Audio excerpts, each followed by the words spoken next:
Greetings, I'm your host, Jason Myles, and welcome to another episode of This is Revolution Podcast. Quickly, before we start, if you're new to the channel, if you're familiar with the channel, if you always watch this channel, please hit like. You find out that a lot of you guys that watch do not hit subscribe, so definitely hit subscribe. Hit the notification bell so you're alerted whenever we go live. We're constantly doing shows. Too many. So hit the notification bell so you're alerted. As always, thank you to all the subscribers on YouTube and Twitch and the audio-only podcast formats you find us on. Also, of course, thank you to all the patrons. You are the collective fuel in the engine. That very funny word for the show today. The non-fossil fuel in the engine. The renewable fuel in the engine that keeps the TIR machine moving along. If you're enjoying what we do here, if you have the means and feel so inclined and want to support what we do here at TIR, become a patron for as little as $3 a year or $30 a year or $3 a month. I'm so sorry. This is the second show that I'm doing today. I did one earlier today, so I apologize. $3 a month or $30 for the year. You can have access to champagne rooms past and present, part of the live virtual audience for Pascal Robert, hosted Mau Mau Hour. And of course, join us for movie nights. That being said, please welcome, she is the faceless voice of reason, Him Tucson. Hello, hello. How are you? I'm nervous. I'm nervous. I don't know why. Your clothes on? Got the jitters today. Why? Did too much caffeine? Did you pee on a stick and you're waiting for the results? No. This is a topic that's dear to my heart, so. Oh, you don't want me to fumble the ball? I don't want to fumble the ball. Oh, you never fumble the ball. I might. Well, thanks.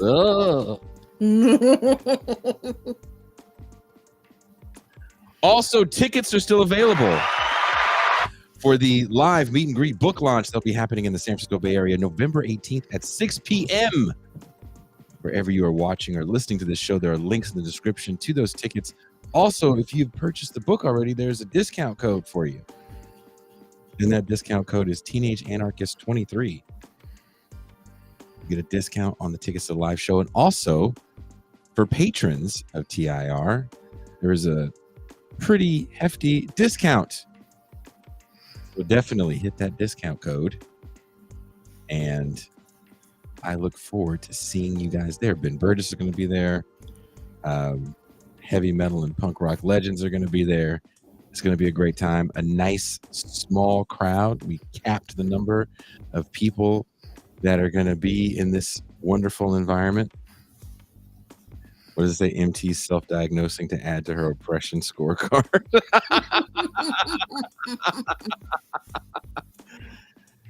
You guys didn't know that we all have an oppression scorecard here at TIR? Are you winning on yours? I think so. On your anti-racism, I can't even say anti-racism. Say that 5 times fast. No. That's why Kendi got all that money, because he could say it. He could just say it and not stumble over it. Candyman. The Candyman can.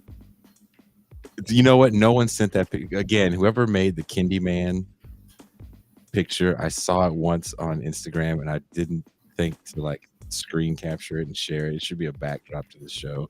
Definitely for the champagne room, the Candyman. That's still one of the funniest things ever.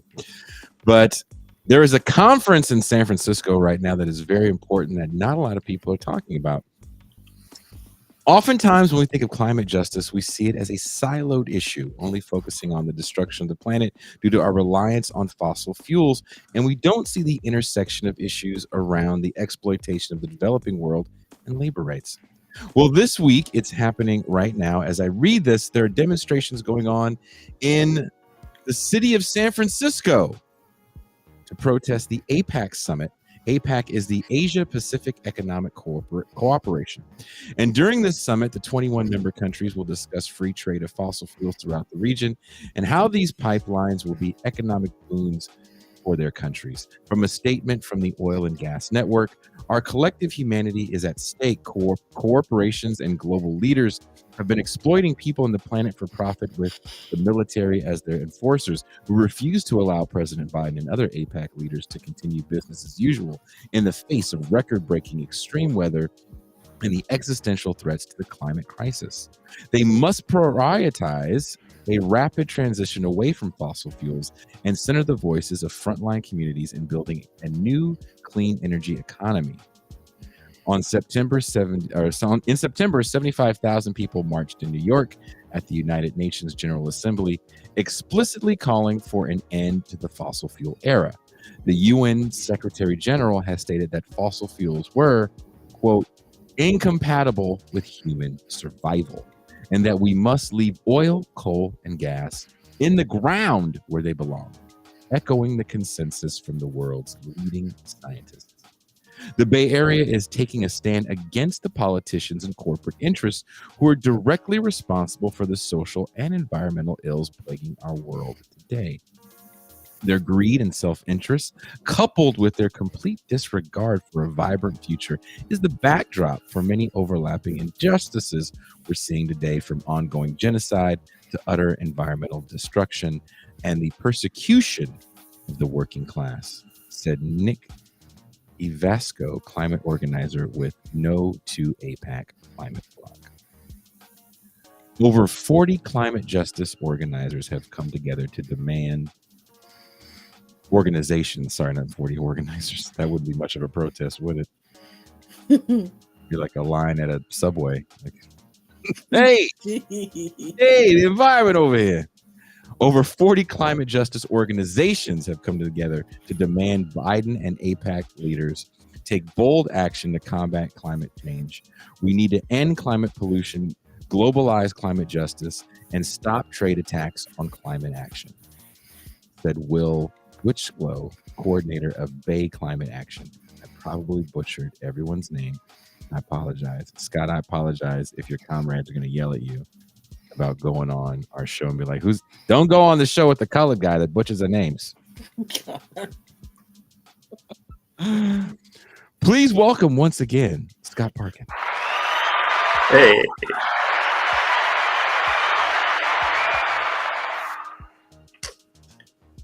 Happy. I'm sorry that I butchered everyone's name. How are you? You got Nick's name right. You said it right.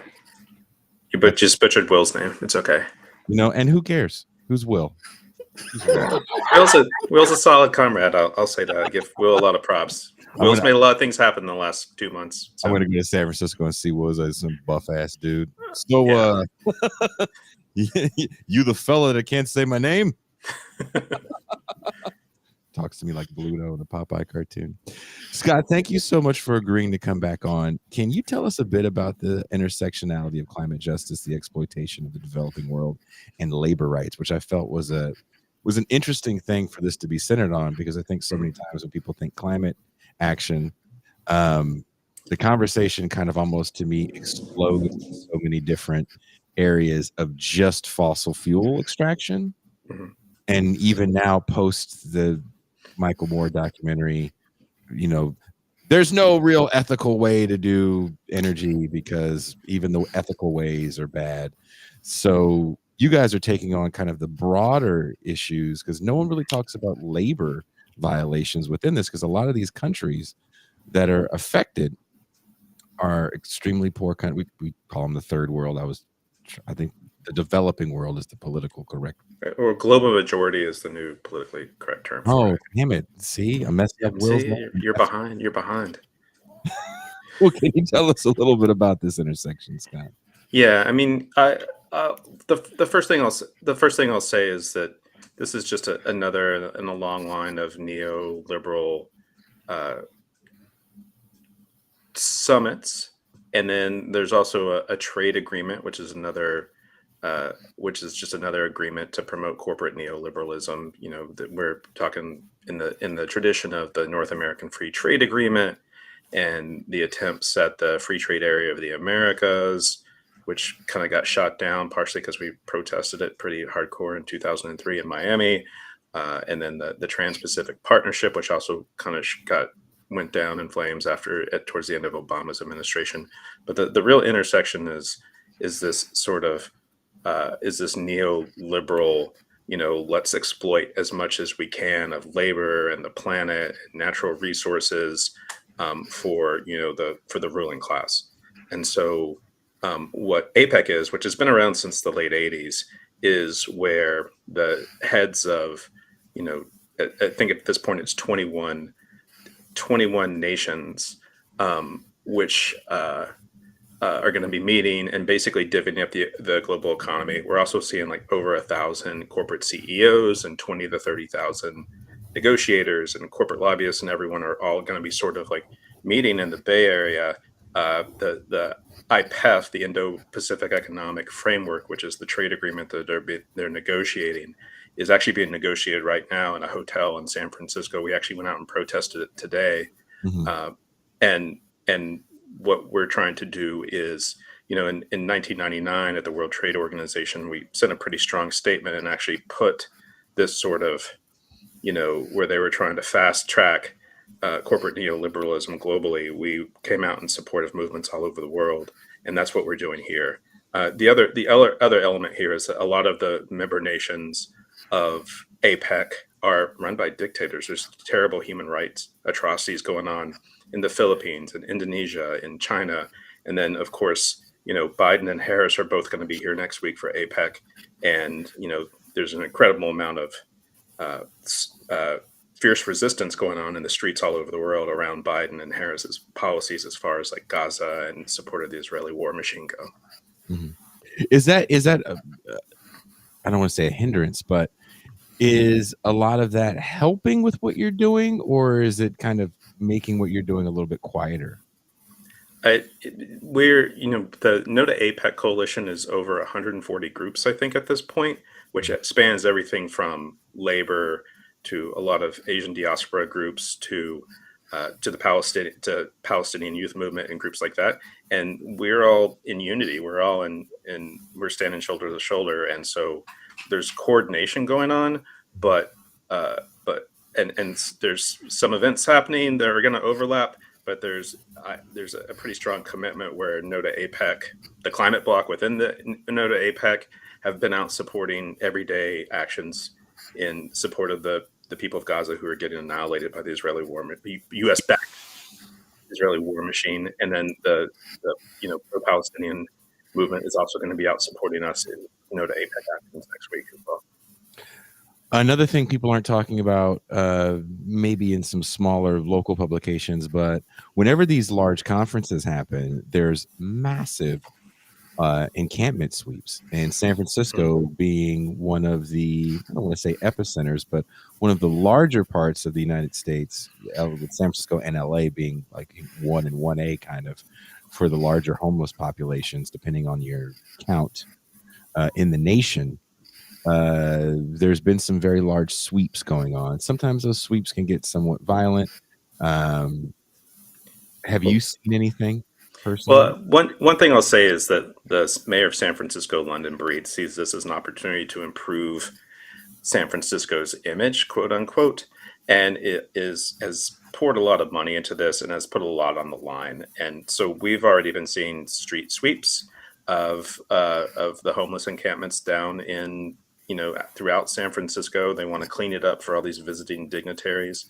And then we're also seeing, in some ways, talking about neoliberalism. So this is also where we're seeing like some gentrification effect, which is like localized neoliberalism, right?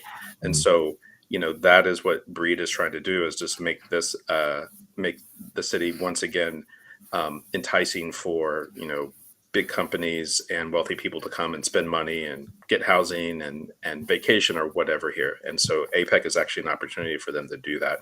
And the houseless populations of, San Francisco are definitely, one of the top targets, because that is a sign, I guess, a sign of urban blight that Breed and her neoliberal political cronies are trying to get away from. I mean, I was in San Francisco, and you live in the city, correct? I live in Berkeley now. I lived in San Francisco for 12 years, though. Okay. But I was in the city early last month, to handle some family business. And I was surprised actually at how clean it was. I mean, it definitely had its They've been cleaning. They're cleaning it up for APEC, is literally, and they're running an advertising campaign for APEC too, which is called APEC is going to be epic. But yeah, I've been noticing that when I've gone in the city the last few times, is how much cleaner it is, and actually I see a lot less houseless people around the. It was. I was shocked. I also went into the Westfield Mall, which is going over to new ownership. We don't know if it's closing. And that's right where APEC's going to be too, right around there. Because it's going to be at Moscone. Yeah, it's going to be at Moscone and Moscone West. Moscone is a very large, for those that don't know, George Moscone, the former mayor that was assassinated in San Francisco. It's named after him. It's a very large convention center complex, I would say. It's multiple blocks long. I was there, and one of the developer conferences was going on, so it definitely was getting cleaned up for that. But I didn't physically see any sweeps. I've been seeing. I haven't seen any either. I have been seeing them in the news though. Are they talking about it in like stuff like the Chronicle, or more of the weekly papers and independent? It's and like indie journalists and in social media and things like that. Gotcha. What are some of the groups and organizations involved in this protest? What is the larger No to APEC coalition? The larger No to, I mean, the International League of People's Struggle, which has actually been around for a long time, is actually a center. And I can't actually speak too much to them because I've actually just become familiar with them. But there's a lot of Asian diaspora groups, and ILPS, and a lot of actually, honestly, Filipino diaspora groups. The Bay Area has a huge Filipino diaspora, which have been in many ways, the No to APEC coalition is rooted in that, and the fact that Ferdinand Marcos Jr. is actually coming to San Francisco for APEC has particularly activated those communities. But that's a big part of the leadership of the coalition, I would say. I'm part of what we're calling the climate block, or climate justice block, excuse me, which a lot of the kind of bigger green groups haven't really jumped in too much, but it's a lot of like smaller, scrappy organizations like Who You Read, Oil and Gas Action Network, Diablo Rising Tide, which is a group I'm a part of. And then, there's a pretty solid climate justice community here, which has been, fighting infrastructure. We have a huge oil refinery in the East Bay, oil refinery corridor in the East Bay. San Francisco is the second largest financial district in the country, and so a lot of the companies funding pipelines and mines and things like that are also based here. So we've been actually fighting around fossil fuels and climate issues for quite some time here with a to target rich environment, I guess you could say.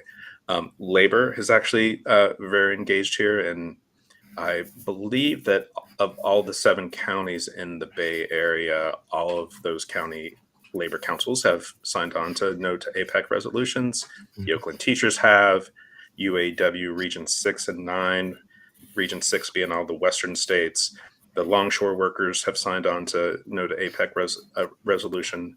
And then, there's, groups like that organize around freedom in Tibet and Hong Kong, and those groups are also involved because Xi Jinping, the president of China, is coming as well. Wow. We're in a movement of movement moments. They talk a lot about that with Seattle in 1999. It was Teamsters and Turtles. Very similar dynamic going on here. So you are in line with labor unions. Yeah, the labor's marching with us. We're very solid with labor. They're great. And is there still a hotel strike going on in San Francisco as well? I believe I've actually been seeing news about that. I can't speak to that. Gotcha. Expertly, I guess you could say. Gotcha. No, that's fair. Toussaint, since this is something very near and dear to our heart, she actually came up with a bevy of questions for you. Toussaint, why don't you do your thing? Sure. Why meet at the Asia Pacific Economic Cooperation Summit in San Francisco? Is the idea to disrupt the conferences? Oh, we're definitely looking to have some sort of what I would call a direct intervention on. They're having a CEO summit and a heads of state summit sort of simultaneously, and you can actually you can go and look at APEC's website and see the schedule, and you see where like Ferdinand Marcos is on a panel with the CEO of Uber, right? And I'm serious too.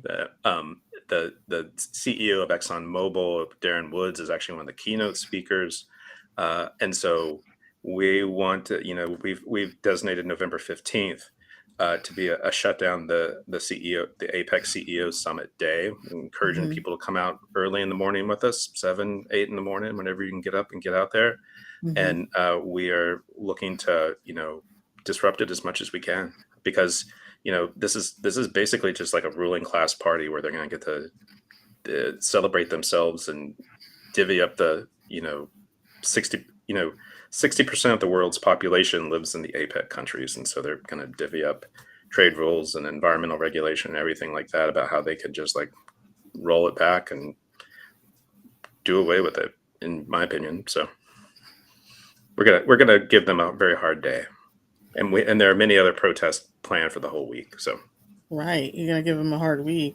yeah, we're gonna give them a hard week. My What main exactly? focus has been organizing the 15th, though. Oh, that makes sense. Um, yeah, well, what does a week of protest look like? A week is a long time. How does that Yeah, work? I mean, technically it kicked off yesterday, and we a banner got hung off of the Bay Bridge, over the tunnel over the Bay Bridge, Mhm. it was a message around fossil fuels and the climate crisis. Today we had a small little demo outside of the IPEF negotiations happening at the Marriott Marquis in downtown San Francisco. On Saturday there'll be a counter summit uh, at San Francisco State. It's sold out, I guess you could say, but Mhm. that's where a lot of this movement of movements will be meeting and talking with each other. And then on Sunday the 12th, we're having a pretty big family-friendly rally meeting down around the Ferry Building in San Francisco, and marching up Market Street up to Moscone, where the summit will be happening. And then lots of smaller things. Like there's a lot of like I would say there's a lot of demos being planned around places where we think Biden or Marcos or Xi Jinping will be having Mhm. meetings or dining or whatever. Things like that Just go to Daly City if you want to find Marcos. yeah. Only real Bay Area people know that term. And then the 15th will be a big to do. The morning of the Nice. 15th at Moscone. Okay. How does a person like you get ready for a week of protests like this? And are you expecting a large number of protesters to be there the whole week? We are expecting a robust turnout, to say the least. I mean, Yeah. like I was saying before, is that we're in solidarity with people who are doing action on Gaza, and so there's 50,000 people marched in San Francisco last Saturday around in support of Palestinians and with the people of Gaza, and Mhm. so um, and so we're definitely we are definitely in solidarity with them, and we understand them to be in solidarity with us too. We have a super chat on the screen from JB. Thank you so much, JB. What's APEC's relationship to the Atlantic Council? Has APEC been affected by the shifting global relations as Global South begins to align with China, Russia due to Ukraine, and now Israel conflict? I'm less familiar with the Atlantic Council is, but my layperson's analysis is that APEC is definitely something designed by the U.S.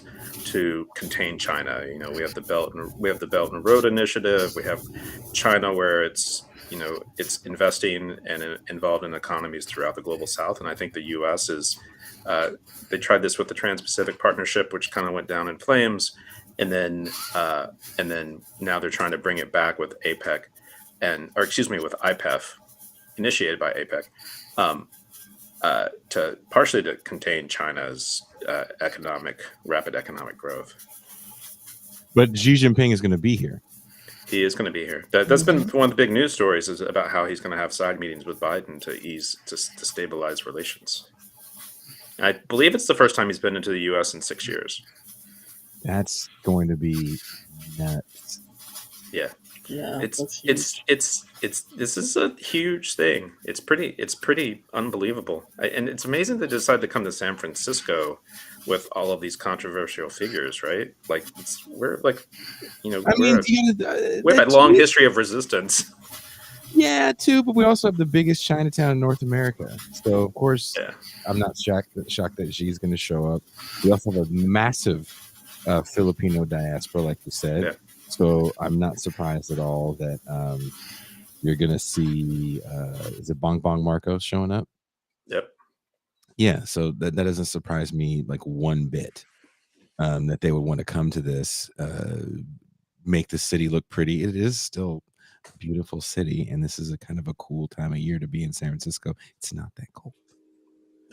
No. So I get it. I definitely get it. What do you say to the idea that protests outside these important conferences don't matter because the decisions inside the conferences have already been made? Yeah, I hear that a lot, and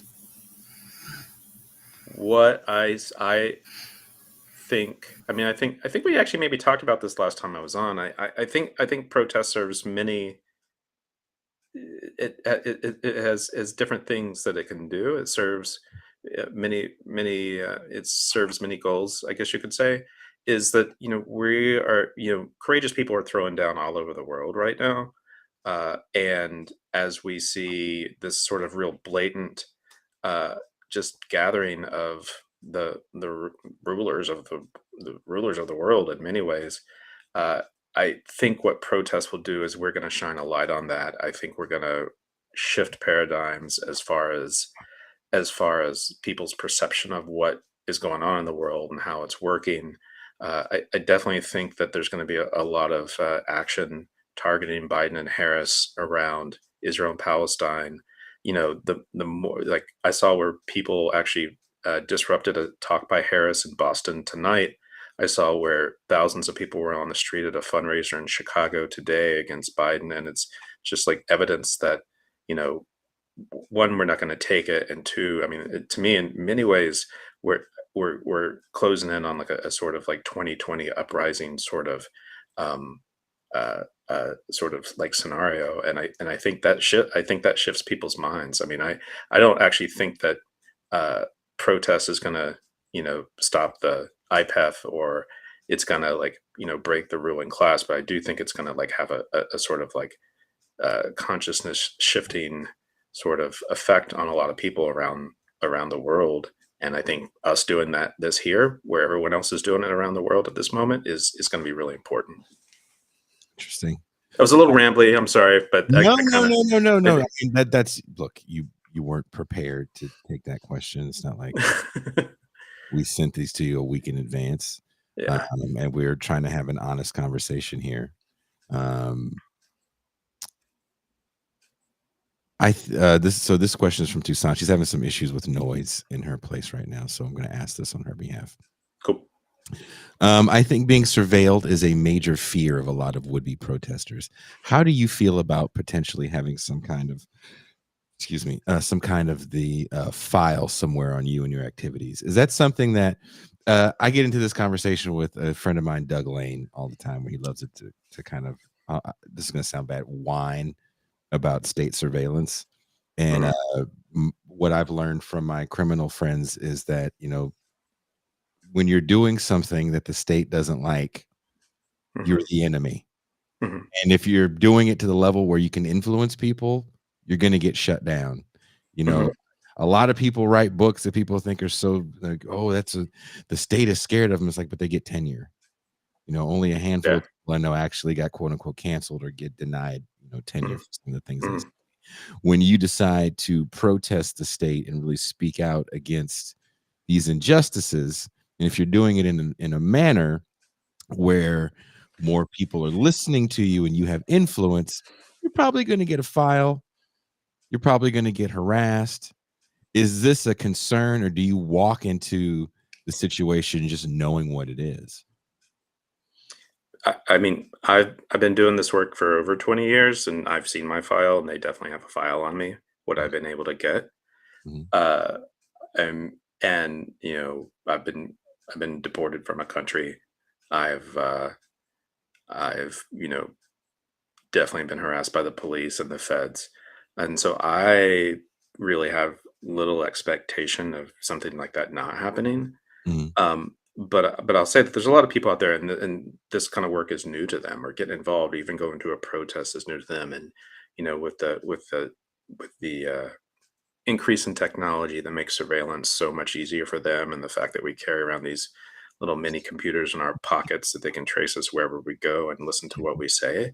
I think there's a lot of fear in that. I also would tell people that, um, you know, if we're not out doing stuff, then they win. And so we need to do everything we can to prevent them from getting away with everything they do. And there's people in parts of the world who live under much harsher surveillance and police state than we do, and they're still going out and doing it every day. And so, in the very least, we need to honor them.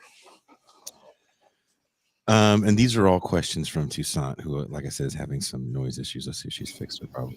Oh no, it sounds like she's in a wind tunnel. Do you think combining socialism, leftism with environmentalism is gaining popularity? Oh yeah, definitely. I'll also just throw it out there. I probably identify more as an anarchist than anything, but I think that also DSA is actually going to be turning out people with us. The Bay Area chapters are going to be turning out people with us, it seems like. And so I think the climate crisis is actually a pretty big motivator for a lot of people who identify as left and socialist. It's definitely a big motivator for people who are under 30 and under 25. And there's multiple crises going on in the world, and some are around economics, and some are around pandemics, and then some are around the climate crisis. And I think the more you adapt a leftist political analysis, whether it's socialist or anarchist or the anarcho-socialism, whatever, but I think that what we're trying to do right now is fight for the world just not becoming uninhabitable for us. Let's see if we can bring. I know she has so much she wants to add. Toussaint, can you hear me? Yes. You want to add anything? Let's see, no, that was awesome. You're a real ninja, real badass, Scott. I don't know about that. I just kind of make do. You're dressed for it. Yeah, I did wear my black hoodie in solidarity. Did you? I'm wearing black, and Toussaint is black.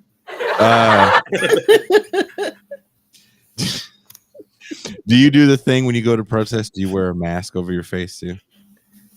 I do, but not for I wear that more around for COVID reasons.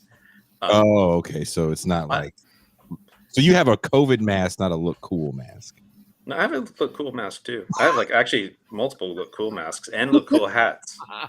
But I'm pretty out there, and like I said, I have an FBI file that I've seen that goes back at least 20 years, so they know who I am.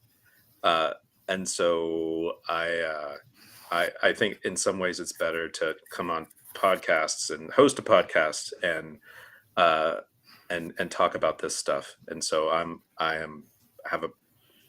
guess I have a public face, and so they take my picture at protests, I'm sure. So okay. Although I also don't think their surveillance is as good as everybody thinks it is either, but that's a whole other discussion.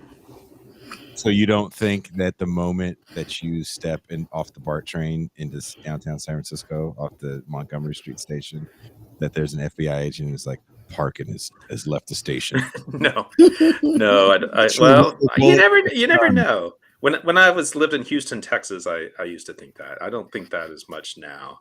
I think they're one. I think there's just too much information for them to disseminate. But I also just I don't know. I'm probably just being naive, but whatever. Yeah, maybe they do follow me around. Doing what? Like once again, he's in a Sprouts. yeah, exactly. He just went into Pete's Coffee. He's a hypocrite. We got him. No. That's not ethically traded. Put it on the net. He's not drinking independently fair trade coffee from, a co-op in Guatemala.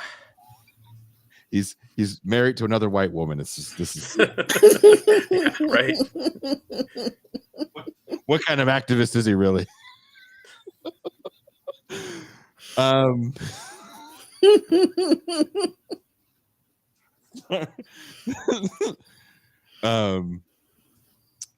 Jordan, I was on Ben Burgess' show and they played some Jordan Peterson video. He has a music video. Wow. Yeah, and the music video ends with him becoming an Antifa soldier.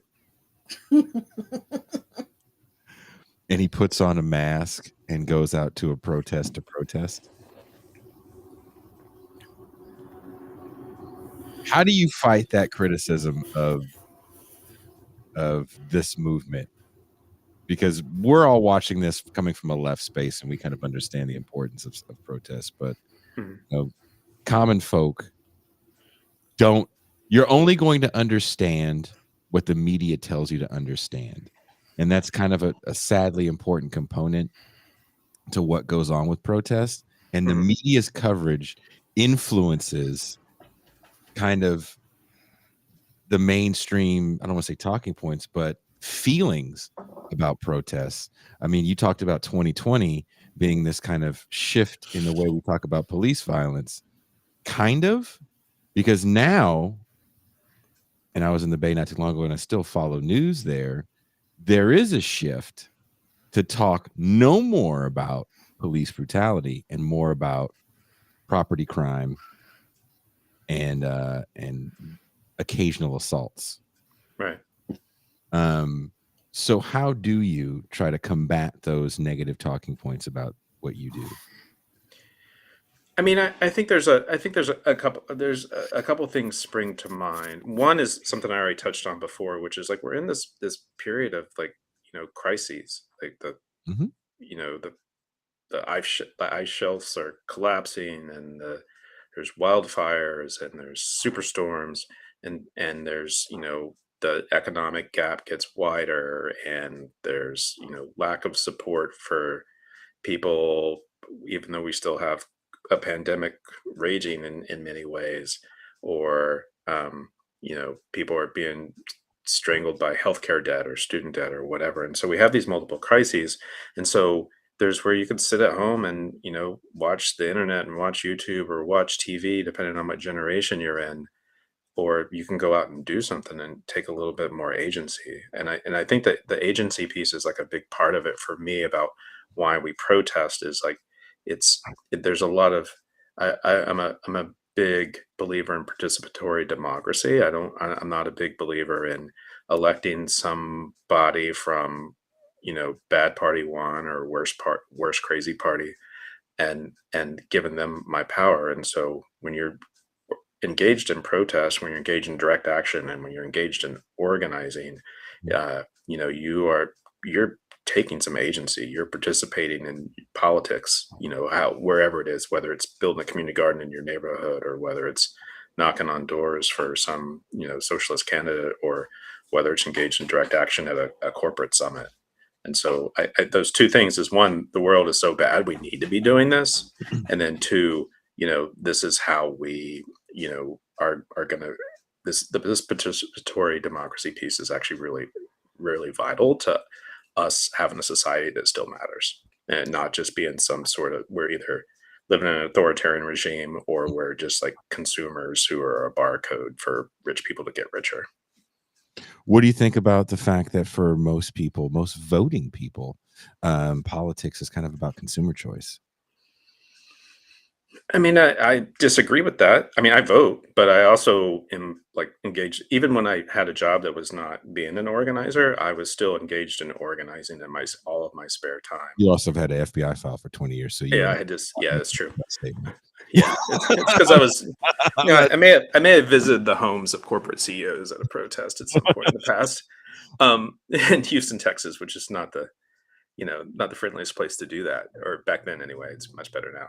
But I do think that, to your question is, I do think voting is a bit of a consumer choice. I do feel like sometimes it's in many ways it's harm reduction, although with currently what Biden's up to, it's hard for me to make that call right now. Okay. But I do think that there's like a level of power that can still come with that. I just also think we need to be doing everything else. I think this is a holistic effort, and so you need to be out marching, or you need to be doing a sit-in, or you need to be voting, or you need to be, helping the community find an incinerator in their neighborhood or whatever. Mm-hmm. I mean, how involved are you guys with the goings on in a place like Richmond, California, which is not far from you in Berkeley at all, as far as the Yeah, it's like 15 minutes up the road. Mm-hmm. We've been organizing I've been organizing in Richmond since I moved to the Bay Area in 2006, partially because the Chevron refinery is there, and I've done a lot of climate organizing and anti-oil company organizing, and work a lot with the community groups and activists up there. Some of our best allies are people who live in Richmond and have organized, dedicated their lives to fighting Chevron. Mm-hmm. It's kind of a fascinating case. I'm from Richmond, California, and oh wow, there you go. Yeah, every woman in my life has died of cancer. Right. My mom has just been diagnosed with cancer. It's you feel it when you're there, right? Why are people so quiet about Richmond, California? I don't really see the national news. Is it just Chevron? Because Chevron's powerful in Richmond. They employ a lot of people. They fix up the schools. They do the whole thing that you see in the movies. Yeah, and we've seen their power to be able to destroy people who have been successful in fighting them, right? With Stephen Donziger, and with what they did in Ecuador. In many ways, Chevron owns that town, but they also elect a city council and mayors, which are in defiance of Chevron, and the people there are the community organizing there is strong. I feel like it's a strong organizing game going on up there, and I think I just think it is there's a lot of money involved, and oil companies, which I feel like should be toxified, they should have no political or social capital in the world, still do. I mean, for APEC, for example, Exxon and Chevron are both the two of the platinum sponsors of the APEC conference, and this just is totally unbelievable to me. And the CEO of Exxon is a keynote speaker at it, and so I mean, it's like there's probably some of the richest people in the history of the world at this point, and they are able to still get away with these things. But I actually there's a lot of environmental justice struggles that go on around just the country, let alone the world. Richmond is one of them.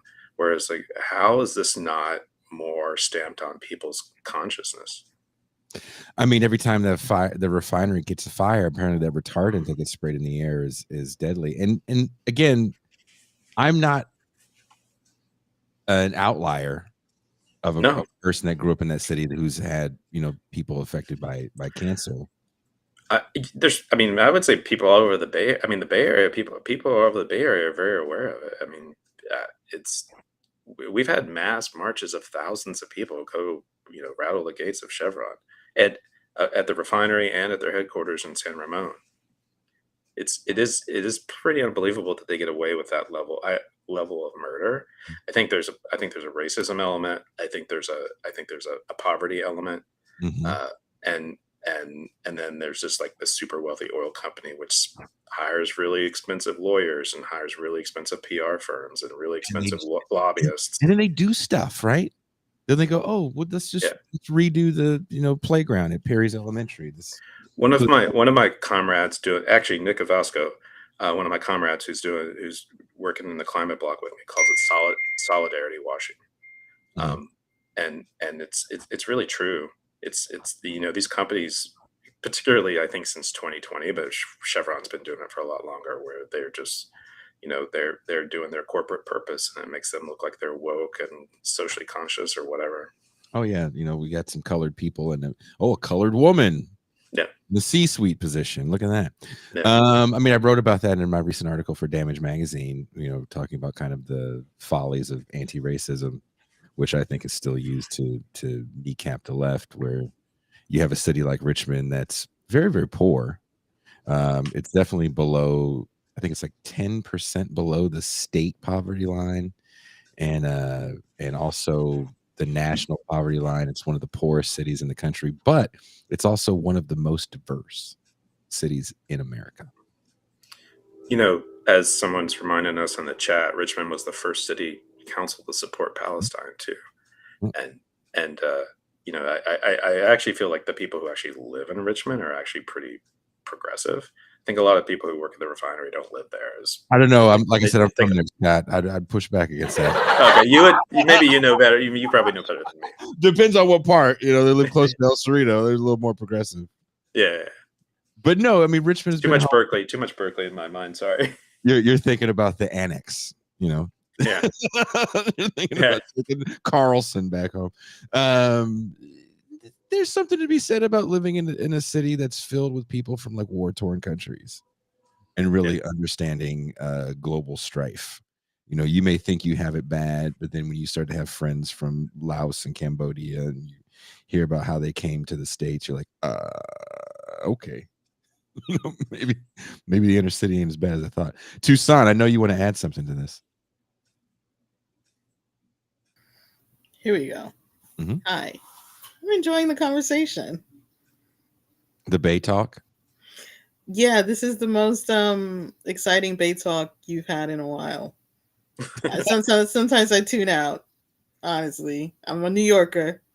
I know. The hate is real. I just want people to know. Is. The East Coast, West Coast hate is real. Do you think Scott Parkin can dance because he's been living in the Bay for so long? He's dressed for it. Definitely. Ready to get down. I was a lot more of a dancer when I lived in Houston, Texas, to be honest. It was a lot more happening there for the dance scene for me. Okay. Well, I don't know what part of Berkeley. I mean, the Bay is not the same Bay I grew up in many moons ago. Yeah. Sproul Plaza is not the Sproul Plaza that it was in the 90s when I was coming up as a young person. Tucson, I know you have some more questions you want to ask. Yeah, let me ask you. I think that organizing is kind of having a moment right now. You see it on these podcasts where it's like people want to know more about organizing. What can you tell us about being an organizer? Do you think that should be a goal for most people? Somebody's got to follow, right? We can't all be organizers. I mean, that's the job of an organizer, is to put themselves out of a job by making everyone else organizers. I've never heard that. Yeah, that's a thing we all say in the organizing world. We need to organize ourselves out of a job.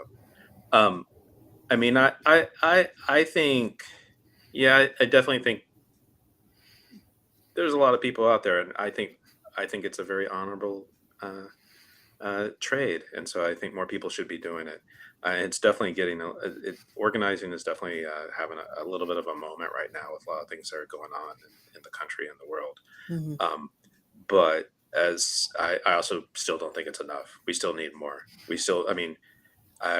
On our podcast, we actually talk a lot about how all this money that goes into electoral campaigns would be better served going into like an organizing project in Richmond, California, or in the east side of Houston, or anything like that. Louisiana by the factories, yeah, Louisiana. There's a whole bunch of like liquefied natural gas export happening all over Texas and Louisiana, and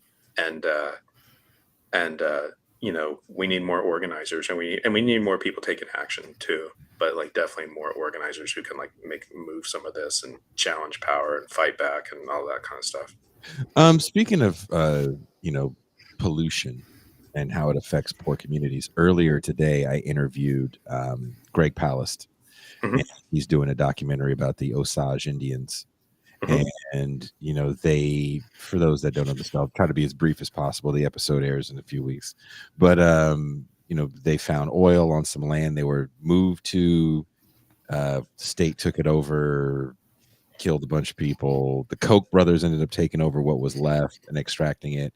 And while they were extracting the little bit that was there, they were just letting all kinds of sludge just spill off into the drinking water. kind of destroying already horrible land as it is. Native reservations definitely got it with fracking in the Dakotas. Uranium mining in the Four Corners. We don't hear too much about that. You kind of sort of will hear about refineries because you can visually see a refinery in an urban area. And I feel like even that conversation for a lot of people, not people like yourself that have been in the know for so long, for a lot of us more lay people, is like a new conversation of, I didn't really put two and two together that these bad neighborhoods are all next to these massive refineries. For those that don't know, Richmond, California has an alarm for when the air is too toxic to breathe and you can't leave your house. When I was a child, before that alarm was installed, people died. I forget how many. I think 12 died because it wasn't Chevron. It was another refinery. I can't remember which one. Or maybe it was Chevron. I think it was Chevron. It was in 2012, right? No, I'm talking in the 80s. Oh, there was one in 2012 where I think people died too. The alarm went off, right? Yeah, the alarm went off. So think about that for a second. There's an alarm in a city to let you know not to go outside because you may die because you live that close to a refinery. Yeah. I still see a lack of conversations around this, or even, kind of trying to alert people to these dangers. Yeah, I mean, I think that's the role of organizing too, is that we organize a community to like rise up and say, I don't want this in my community. And I've been working for 17 years, working on just environmental issues, mostly around fossil fuel extraction, some combustion, some infrastructure like pipeline fights, and I think that there is this.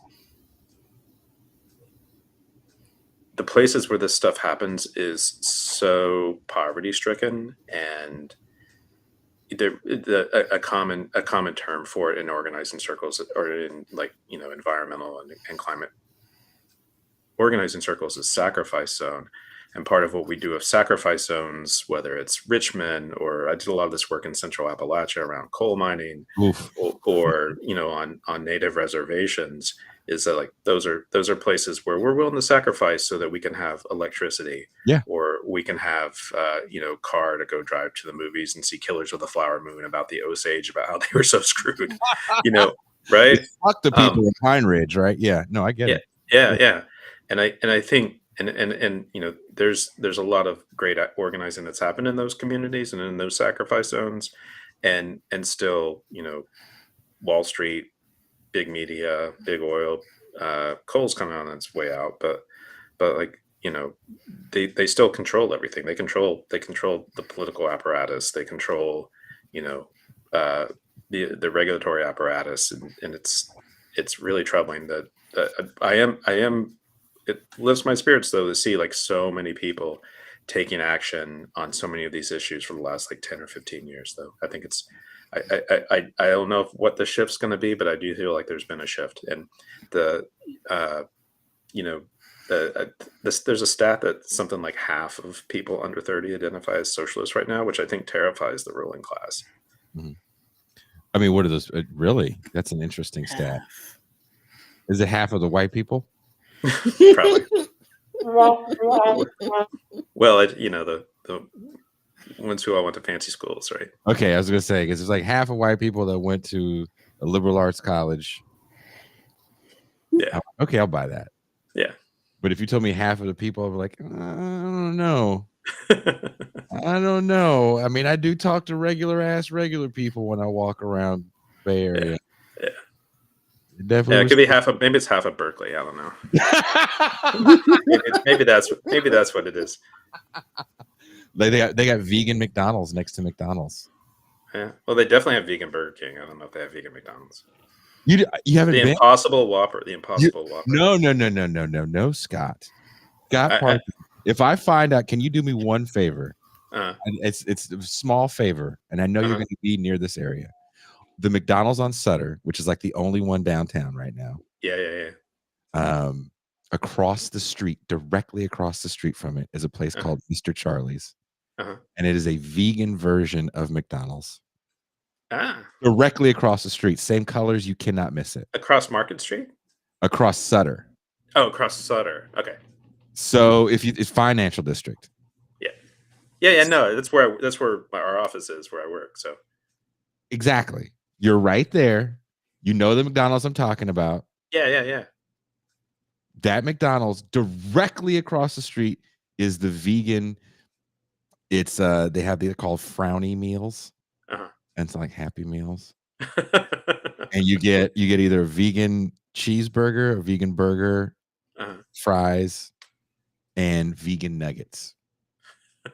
I'm not messing with you. I'm being totally serious. I need to get a picture of you at Mr. Charlie's. I might come to your teenage anarchist launch party if I can get away, and I might maybe I'll bring you some Mr. Charlie's for the. It's kid friendly. It's kid friendly too. So if you have to arrange that, it's okay to bring a kid. Yeah. Toussaint, do you have any closing words? Closing words. Well, we can close on this. I do have a question for you. We recently had Charles Derber on the show, and in his latest book, he wrote, "Unless you act, you are in denial." Does that match your definition of climate denial? Unless you act, you're in denial. Yeah, I guess that would fit. I actually will be honest that I don't actually really take the climate denials as much into consideration as I used to. I way more worry about the climate neoliberals, the people who just want to like make money off of false solutions and things like that. And those people definitely act because they're trying to basically turn the climate crisis into a capitalist enterprise. Right. But the climate deniers are definitely people who don't want to act. I mean, I'm from Texas. I've been around a lot of those regular folks who would just be happy to stay at home and watch Fox News and watch the Astros or the Rangers were in the World Series or whatever. But it is interesting. I do, at least within some of my circles, they've either gone crazy right wing and they deny everything, or many have come around. I was actually surprised how many of them actually voted for Biden in 2020. Just as I'm from Garland, Texas, which is the suburbs of Dallas. So I call it my Garland, Texas test. And so I'll look at the people I went to high school with on Facebook and see, if they're like frothing at the mouth, Trumpers, or if they have like kind of come around on some of these issues. And it's an amazing little split. It's a lot more than you'd think. I try to tell that to people all the time that want to assume that all Republicans are Trump fans. And while I am not from Garland, Texas, the town that was based off of King of the Hill, Arlen, Texas, is based off Garland. I did live with a white family that are Republicans, and they did not like Donald Trump. Yep. Donald Trump is bad for business for the GOP. I don't care what people say. He's great for anti-authority business, right? Because there's people that just hate authority.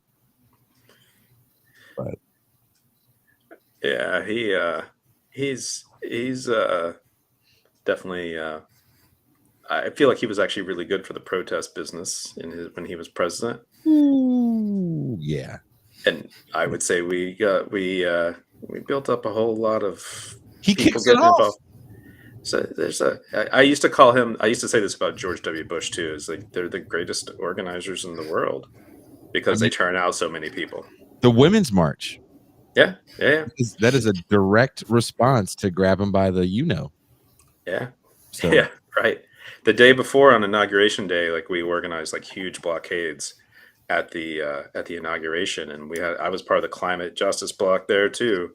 And we had 500 people blocking the entrance to that gate, and no one was going anywhere. People love being mad at that guy. So. Yeah. Yeah. Um, I wish they were that pissed at Biden, to be honest, right now. So I mean, I think many are, but there you go.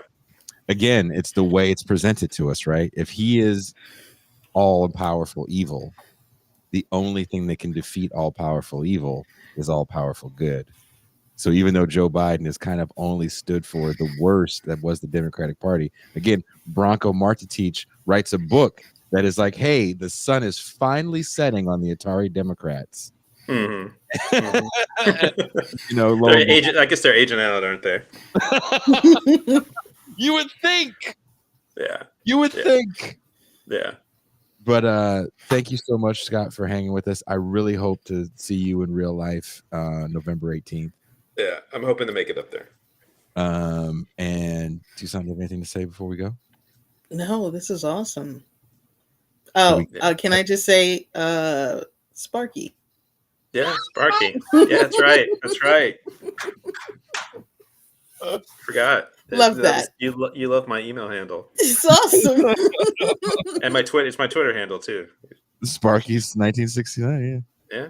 Love it. I want to send a huge shout out to my mother who turns 66 today. Oh, So shout out to my mom, and we'll see you guys in the champagne room. If you want to continue this conversation, let's talk about it. If not, MT has some videos she'd like you to see. And on that note, we are out. Thanks, y'all.